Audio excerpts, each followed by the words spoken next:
Welcome everyone to another exciting episode of Chelsea Story Nook podcast. I'm your host, Chelsea Chong Kim, and today we're diving deep into the gateway to your dreams. We're exploring the world of entrepreneurship and business, bringing your insight and advice for some of the most successful entrepreneurs and visionaries who have turned their dreams into reality.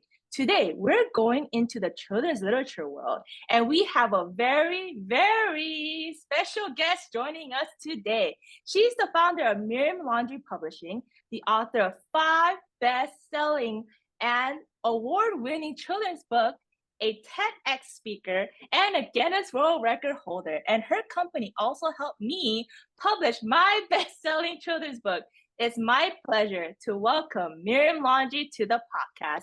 Thank you so much, Miriam, for being here.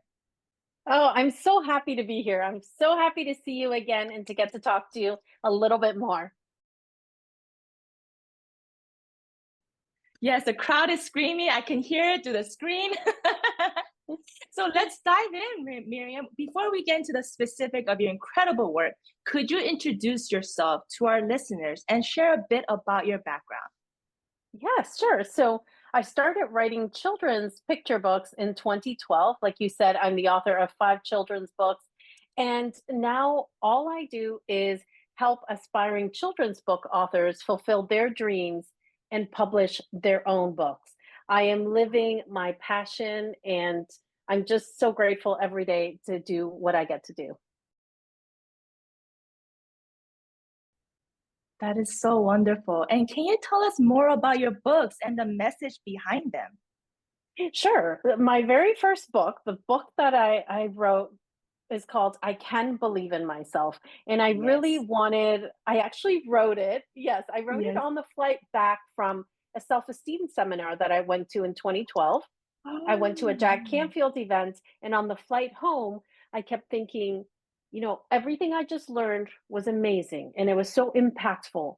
But I wish I could have learned that when I was younger. Where would my life Mhm. be had I learned that at a young age? And I had 4 very young children at home.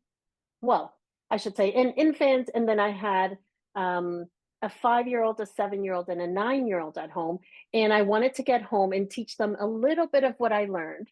But I didn't just want to come home and dump the information on the kids.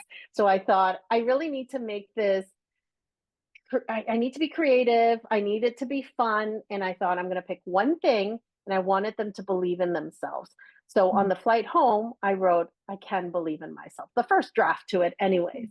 Gosh, Yeah. this is just So an that's amazing book. Thank you. So um that was my first book, and then I wrote I Can Make a Difference, I Can Be Me, and then The Big Bad Bully was my first traditionally published book, and that Mhm. book is all about the bully we encounter every single day. Throughout the Mm. story, we know that a little girl is facing has come face to face with her bully in many occasions, but on this last day, she really confronts her bully, and she ends up looking at herself in the mirror. So it's a bully story with a twist, in that it's the big bad bully in our minds that really are not friendly, that it's our limitations, our doubts, all that negative self talk. So that was my 4th book. And then the 5th book is actually the one you're holding, the I Can Believe in Myself. That book Ah, was picked up by a traditional publisher. So it was yes. completely redone from the first Wow. version of the book. Yes, and I remember you were telling us about the front cover of this. Yes. You had to keep like editing and making sure that you actually got opinions from your kids' classmates. Is that Yes. correct? Yes, that was actually for the big bad bully. With that Yes, bully, I went okay. into my kids' classrooms, asked the teachers if I could just go in and show them 3 different covers, and I wanted to get the kids' opinions. So I asked them all the way from grade 1 all the way up to, I think it was grade 6 at the time that my kids span those years, and I asked the teachers if the kids could give me their opinions, and they voted. And that was just so helpful to know what kids actually like. Oh my God, I love it. And guys, look at this. This is like, I don't know if you guys are listening to the video or watching the video. It's like actually like a cartoon frame. And I love how it is so, wow. It's like, I love the colors and the characters. And I love how the messages is like, it stands out a lot, like I can't, but then in the end it's I can. And you guys have to read it. I'm not gonna spoil it for you guys. You need to read it because there's exercise in the back of the book. It's amazing for teachers and parents, like how it says on the book. But Yes. yeah, it's amazing. Like I'm a formal teacher, and when I'm reading this, I'm like, this is very important for kids because not only we're doing math and English and whatever, but we need to make sure we are staying motivated. We can do it and have affirmation in our classroom. I think I truly, guys, I really recommend this book for any teachers out there, parents out there. And Miriam did such a good job with Jan Canfield. I can see that there's Jan Canfield here. You Yes. collaborated. Yeah, he's the one that actually wrote the exercises in the back of both the books, The Exercises. Big Bad Bully and I Can Wow. Believe in Myself. And that is his background, right? He's been teaching, Yes. I think, for something like 60 years now, all about self-esteem and raising all of that. So raising the vibration and our thoughts and Wow. all of those things. So it was really neat that I wrote the first draft on my flight home from a seminar, and that years later we were able to co-author two of my books and combine my storytelling with the exercises that he contributed to the book. So, yeah, I'm so proud of that. So yeah, your mission aligns perfectly with your work at Miriam Laundry Publishing. Can you tell us more about the company and what makes it unique and how did you start this whole process? Yes, yes. Well, through the years, people started asking me for help with their children's books. And I wanted to help everybody because when I started writing, I searched for people that could help me. We all know that we don't need to reinvent the wheel if somebody has already done Yes. it. Why go through the mistakes? Why go through the stress of doing it on your own? But when I Mm-hmm. looked for somebody in 2012, there weren't many people that could help me. There wasn't a program or a mentor that I could hire. Some people helped me a little bit, and I'm so grateful. So through the years, I started helping people just for free, meeting them for coffee or getting on a phone call. And then one day, my husband said, you're always out for coffee with people that want to write books. That's a business. Why don't you open a business?" And I made the decision in 2020. I put it out to my small email list at the time that I was going to mentor 6 authors from beginning to end to publish their books.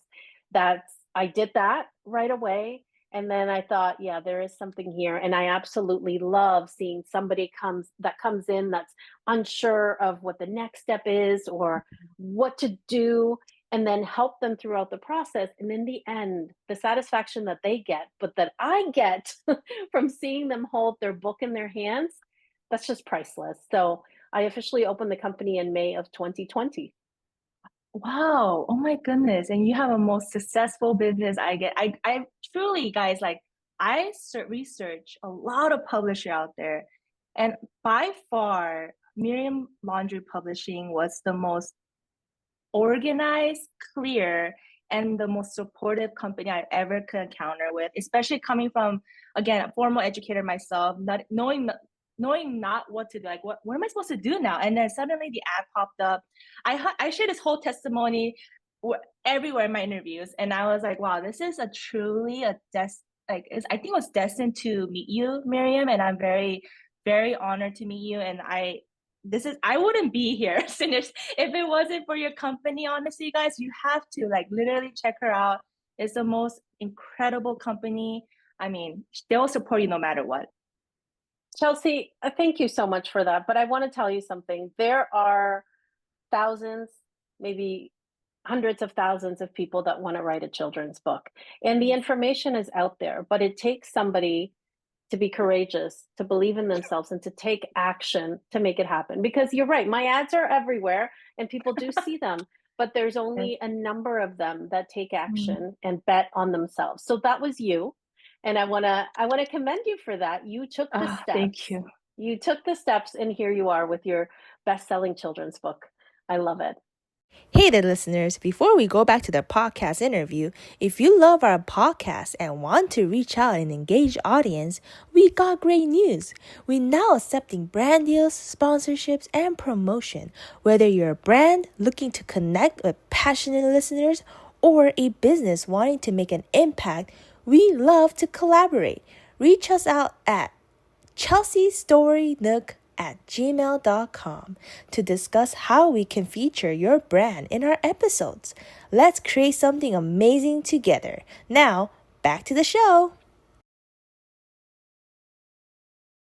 Oh my gosh. Again, I can go on for this, but I want to interview you this time so that I mean, it's incredible how you focus on community and supporting this whole thing. Speaking of support, you offer a free resource called the Children's Book Blueprint. Can you tell our listeners about this resource and how it can help aspire the aspiring authors? Yeah, for sure. So people that want to write a children's book, and that's what I always get, right? People say, I want to write a children's book. How do I even start? So I put together a children's book blueprint. It shares my 5-step formula on how to outline your book. It's exactly what I did on that plane ride home. How do I outline my book? I won't tell you right now because people can go and get it for free. How to outline and then organize your thoughts, how to organize your thoughts to put it into a story. And then I also share a secret, my little secret on how I come up with really good endings, satisfactory endings for children to be happy with at the end of the book. So yeah, your listeners can go to miriamlaundry.com/blueprint and you'll get a PDF and I think a little video on that also. Awesome.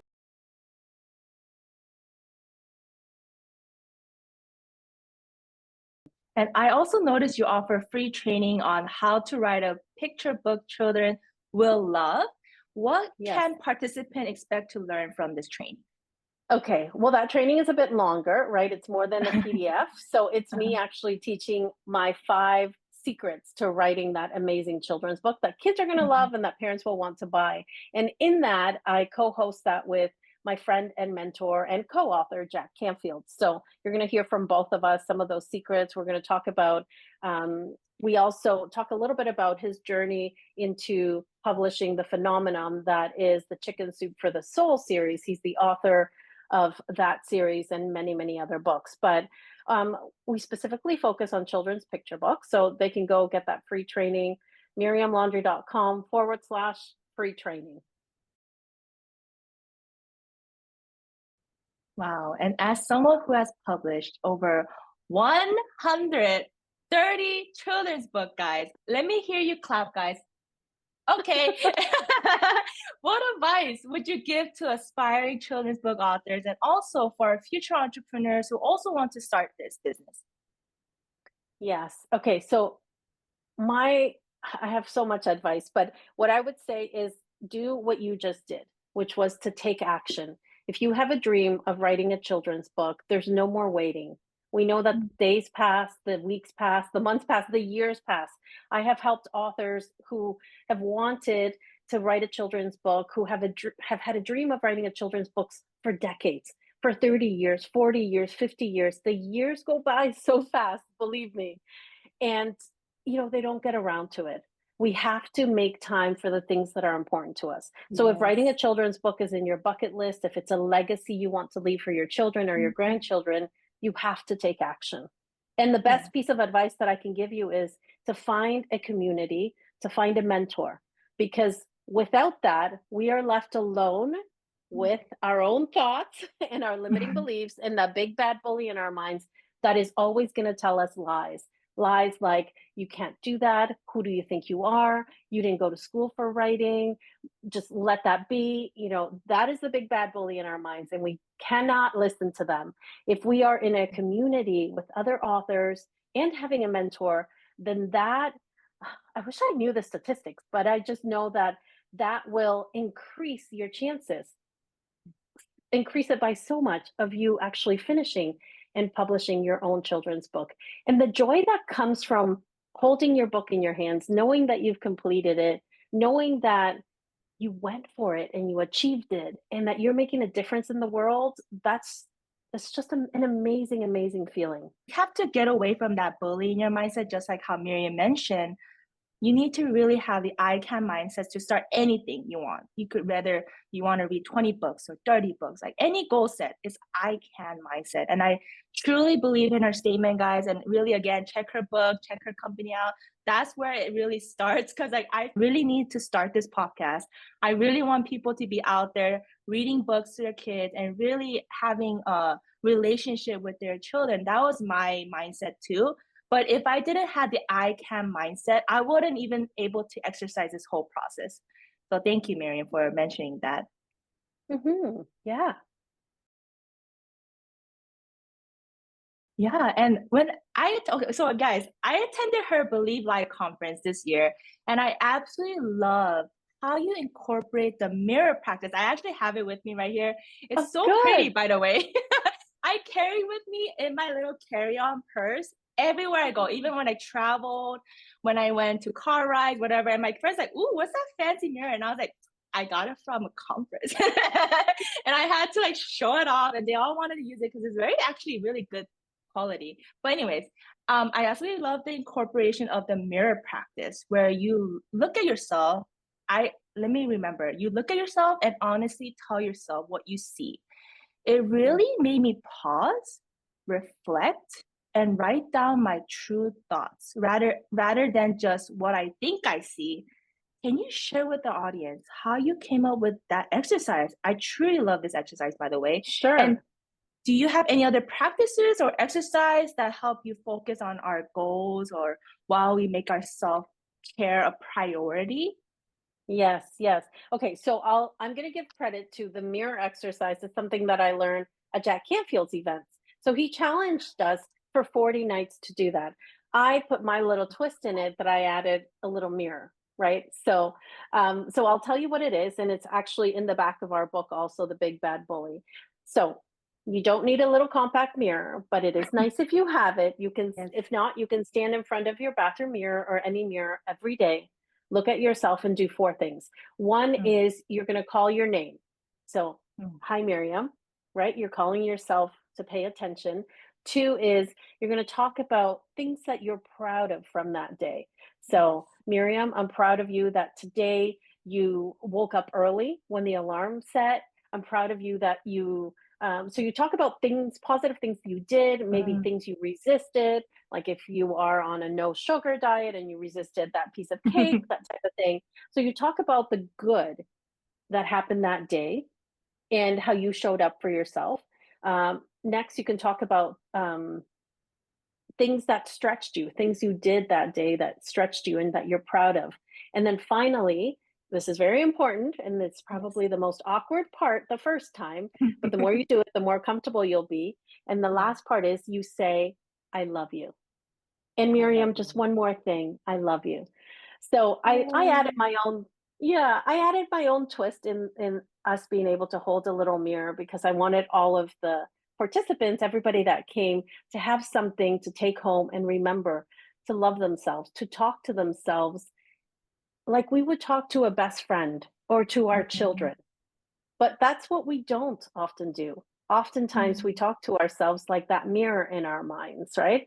The limiting, the doubts, telling ourselves you're not good enough, nobody loves you, you don't look nice today, your hair is frizzy, all those things. So it's a way to silence the big bad bully in our minds and to start talking to ourselves like our best friends, like we would talk to our best friends, because we love ourselves. We really have to love ourselves. yeah, and I truly love this exercise. I had to make my friends do it because after I was so inspired by this exercise from you, again, like I told them all about your conference and everything and about your company and like how I started this whole children's book author, whatever. And I told them, hey, grab a mirror. And they're like, what? And they're like, see, I love you to yourself. They're like, oh, that's awkward. I'm like, no, you need to really do it. This Right. is very like, it gets into that part of your heart where it Mhm. hits you and you're like, wait, like I never said that to myself. And then one of my friend cried. She was like, oh, I Mhm. never said this. I'm like, well, probably you never Exactly. touched that part of your heart. And Right. it's Yeah. amazing. And that happens for a lot of us, Chelsea. So I will Yeah. say that it may be awkward the first couple of times that you do it, but if you continue to do it, and if you do it for 40 days, they say it takes 40 days to create a habit. Then later you will not need the mirror. You'll start telling yourself these things as you walk through your day, as you go into a meeting, as you write a very scary email to somebody, right? I love myself. Whatever the response is, I still love myself. I'm a trustworthy person, right? All those things. It'll become our inner thoughts. And that's what it's really all about. Yes, everyone go grab yourself a mirror if you can. I mean, you don't have to grab a $50 mirror, guys. You could look in your iPhone and your camera. I mean, any reflection you have, guys, just like Miriam said, just look at yourself and say, I love you. Once in a while, yes, like you don't have to say it every day, but if you have that moment of doubt or fear or whatever, go back to that mirror and say to yourself, you love yourself. Then you motivate yourself to start that goal you guys always wanted to achieve. So thank you, Miriam, again for all your advice. And before we wrap up, can you share where our listeners can connect with you online and learn about your work? Sure. Yeah, I'm on Instagram, Miriam Laundry Publishing. Laundry is my last name. Think clean laundry, not the dirty laundry task. So Miriam Laundry Publishing on Instagram. My website is miriamlaundry.com. I tend to hang out on Instagram a lot. And well, Chelsea, I want to thank you for having me. First of all, I'm so proud of you that you published such an amazing book. I look forward to seeing all the great things that you continue to do. And I love all your listeners. I know anybody that is watching that is an aspiring children's book author, just take a step to get you closer to your goal. Do one thing every single day that'll get you closer to that goal, and find a community. I think that's really the key to achieving any dream, any big goal that we have. Find a community of people who will hold you accountable, who will inspire you, who will cheer you on, because we're not meant to do any of this alone. We shouldn't be doing it alone. Find your people. Yes, find your people, guys. Find your masterminders. Find anyone who can support your dreams. Again, thank you so much, Miriam, for joining us today and sharing your insight. It's been a pleasure having you on my podcast. Oh, the pleasure is mine. Thank you, Miriam. Again, that's a wrap for today's episode of Chelsea Story Nook podcast. I hope you find an inspiration and valuable takeaway from our guest journey. Don't forget to check out Miriam's incredible journey. I will include all the details down below, and make sure to follow her and dive into her journey as well. Remember, every great entrepreneur started right where you are now, with a vision and determination to make it happen. If you enjoyed this episode, be sure to subscribe and like and share with someone who's ready to take their entrepreneurial world to the next level. Thanks for tuning in. Until next time, keep pushing the limit. And together, let's unlock the gateway to your success. As always, let's carry it on. Bye, everyone. Thank you for tuning in today's episode of Chelsea Story Nook Podcast, Shy to Shine, your gateway to success. If you haven't already, hit that subscribe button, leave a review, and share this podcast with someone who could use a little inspiration. We love to hear from you. Drop a comment below and let us know your biggest takeaway from today's episode. Until next time, keep growing, keep shining, and always remember your story is worth sharing. And let's carry it on.